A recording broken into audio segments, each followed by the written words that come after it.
Assalamu alaikum. Peace be with all of you. My topic today is about the greatest person. Is it Christopher Columbus? No. Newton? No. Gandhi? No. Maradona? No. I'm gonna tell you. He is the Prophet Muhammad, peace be upon him. Why do you say Muhammad?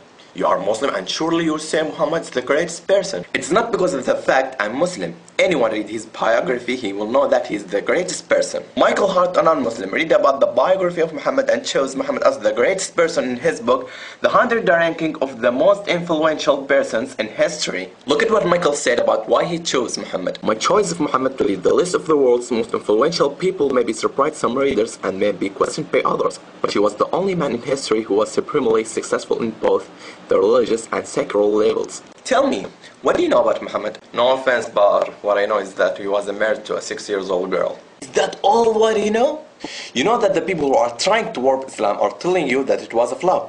Let me clear that up for you. Was it blemished that Muhammad had married Aisha who was 6 years old? The Prophet Muhammad married her when she was 6 years old, and he consummated his marriage when she was 9 years old. I will respond to you from a Christian perspective. Joseph, Virgin Mary's husband, was 90 years old, and Virgin Mary was 12 years old. From the scientific perspective, most girls start their sexual maturity from 8 to 9 years old. Girls who live in hot countries sexual maturity faster than the girls who live in the other places. From the Islamic perspective, Aisha was engaged to someone else before she was engaged with the Prophet Muhammad.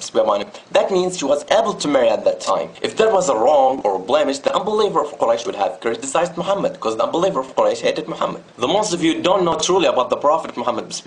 You just heard about Muhammad from those who tried to warp Islam and Muhammad as evil subjects. Did you hear about his mercy? Look at this example of his mercy. In the day of conquest of Mecca, the day of triumph for the Muslims, the Prophet Muhammad turned to an unbeliever of Quraysh and he said, "Oh Quraysh, what do you think of treatment that I should accord you?" And they said, "Noble brother, a son of noble brother." Thus an unbeliever of Quraysh who killed his friends and tried to kill him and agonize his friends. And the Prophet Muhammad, peace be upon him, said, "No reproof against you this day.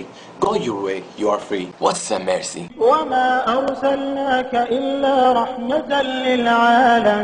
Do you know that the biblical prophecy about the Prophet Muhammad, peace be upon him? I don't think so. Why not? We believe that the Gospel and Torah were the words of God, but they have been distorted. Look at what Allah said about this. الذين يتبعون الرسول النبي الأمي الذي يجدونه مكتوبا عندهم في التوراة والإنجيل. Allah told us here that the old books prophesied the Prophet Muhammad, peace be upon him. Can you show me this prophecy? Okay, sure. In the book of Deuteronomy, chapter 18, verse 18, when God spoke to the Prophet Moses, peace be upon him, "Will raise them up a prophet from among their brethren, like unto thee, and will put my words in his mouth, and he shall speak unto them all that I shall command him." To whom does this prophecy refer? Jesus. Jesus? Is Jesus like Moses? Prophet like Moses. According to you, Jesus is God, but Moses is not God. According to you, Jesus died for the sins of the world, but Moses did not die for that. According to you, Jesus went to the hell for 3 days, but Moses did not go there. So, Jesus is not like Moses. Now, we will see if Moses was like Muhammad or Jesus. Moses and Muhammad had a father and mother, but Jesus had only mother. Moses and Muhammad were born the normal natural course, but Jesus was created by a special miracle. Moses and Muhammad married and begotten children, but Jesus remained a bachelor all his life. So, Jesus is not like Moses, but Muhammad like Moses. Look at another prophecy in the book of John, chapter 16, verse 13. "Howbeit when he, the Spirit of truth, is come, he will guide you into all truth. For he shall not speak of himself, but whatsoever he shall hear, that shall he speak.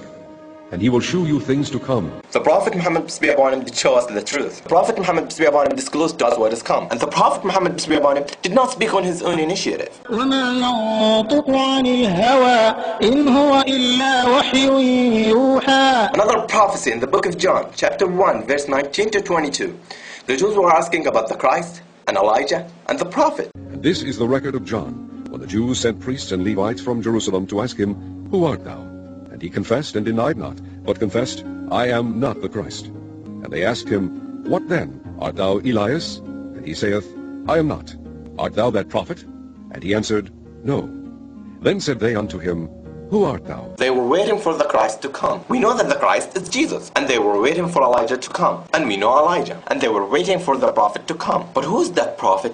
The Prophet is Muhammad, peace be upon him. That's what the Bible said about Muhammad. I bear witness that there is no God but Allah. And I bear witness that Muhammad is messenger of Allah. And I bear witness that Jesus is messenger of Allah. I hope you read more about the Prophet Muhammad, peace be upon him. If you want to know more about the Prophet Muhammad, peace be upon him, you can check this website, www.rasulullah.net. Peace be with all of you. Assalamu alaikum.